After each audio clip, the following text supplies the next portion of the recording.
So guys ಇವತ್ತು ನಾವು ನಾಪಗ್ಲು ಹೋಗಿದೆ ಬೇರೆ ಕೆಲಸಕ್ಕೆ, ಬಟ್ ನಾವು ಮಾಡಿ ಬಂದ ಕೆಲಸನೇ ಬೇರೆ. ಹಾಯ್ ಹಲೋ ನಮಸ್ಕಾರ ಗೈಸ್, ಅನ್ನೋ ಬ್ಲಾಗ್ ನಲ್ಲಿ ಈಗ ನಾವು ಹೋಯ್ತಿದೀವಿ ನಾಪಕ್ಲು. ರತೀಶ್ಗೆ ನೋಡಿದ್ರೆ ತುಂಬಾನೇ ಖುಷಿ ಗುರು, ಯಾಕಂದ್ರೆ ಅವನು ಫ್ರಂಟ್ ಅಲ್ಲಿ ಕೂತಿದ್ದಾನೆಲ್ಲ. ಬ್ರೋ ಅವನ ಮುಂದೆ ಕೂರ್ಸ್ಬಿಟ್ಟು ನಾನ್ ಹಿಂದೆ ಕೂರದ ಅದ ಆಗಲ್ಲ ಬ್ರೋ. ನಮ್ಮ ಹೊಟ್ಟೆ ಎಷ್ಟು ಉರ್ಸ್ತಾವ್ರೋ. ಹಾ ಗಾಯ್ಸ್, ಮತ್ತೆ ವಿಷಯ ಏನಂದ್ರೆ ನಮ್ಮ ನಾಪಕ್ಲಲ್ಲಿ ನೆನೆ ಹಿಂದೂ ಸಂಗಮ ಆಗಿದ್ದಕ್ಕೆ ತುಂಬಾನೇ ಅದ್ಭುತವಾದ ಡೆಕೋರೇಷನ್ ಮಾಡಿದ್ರು ಗುರು. ಅದನ್ನ ನೋಡಿ ಎಷ್ಟು ಚೆನ್ನಾಗಿದೆ ಅಲ್ಲ.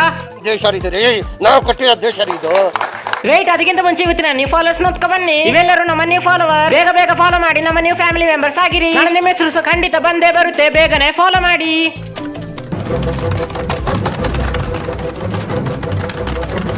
ಅನಂತರ ಬ್ರೋ ನಾವು ಯಾಕೆ ನಾಪಕ್ಲು ಬಂದಿದ್ದು, ಆ ಕೆಲಸ ಅಂತೂ ಆಗ್ಲಿಲ್ಲ, ಅದಕ್ಕೆ ನಾವು ಬಂದ್ವಿ ಕ್ವಾಲಿಟಿಯಲ್ಲಿ. ಬ್ರೋ ತುಂಬಾನೇ ದಿನ ಆಗೋಗಿತ್ತು ಒಂದು ಶವರ್ಮಾ ತಿನ್ನದೆ, ಅದಕ್ಕೆ ಒಂದು ಚೆನ್ನಾಗಿರೋ ಶವರ್ಮಾನೆ ಬಂದ್ಬಿಡ್ಲಿ. ಬ್ರೋ ಶವರ್ಮಾ ಅಂತ ಚೆನ್ನಾಗಿತ್ತು, ಬಟ್ ಸ್ವಲ್ಪ ಬಿಸಿ ಇದ್ದಿದ್ರೆ ಏನೋ ಚೆನ್ನಾಗಿರ್ತಿತ್ತು ಗುರು. ಆಯ್ತು.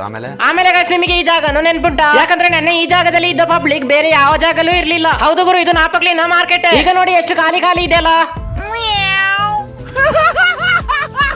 ಹಾಗಾಯ್ತು, ಈಗ ವಿಷಯ ಏನಂದ್ರೆ ನಮ್ಮ ಇಂಡಿಯಾದಲ್ಲಿ ಪೆಟ್ರೋಲ್ ಶಾರ್ಟೇಜ್ ಆಯ್ತಿದೆ ಗುರು ಅಂತ ನಾನಲ್ಲ ಸೋಷಿಯಲ್ ಮೀಡಿಯಾ ಹೇಳಿರೋದಾಯ್ತಾ. ನನ್ನನ್ನು ಹೇಳ್ಬೇಡಿ, ಮತ್ತೆ ನನ್ನ ಹೆಸರು ಹೇಳಲೇಬೇಡಿ ಗುರು. ಅದಕ್ಕೆ ನಾವೀಗ ಬಂದಿದೀವಿ ಪೆಟ್ರೋಲ್ ಹಾಕ್ಸ್ಲಿಕ್ಕೆ ಗುರು.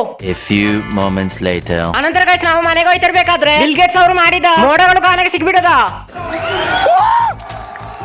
ಈ ವಿಷಯನ ನಾನು ಹೇಳಿರೋದಲ್ಲ ಬ್ರೋ, ಸೋಷಿಯಲ್ ಮೀಡಿಯಾ ಹೇಳಿರೋದು ಗುರು, ನನ್ನನ್ನು ಹೇಳ್ಬೇಡಿ ಮತ್ತೆ.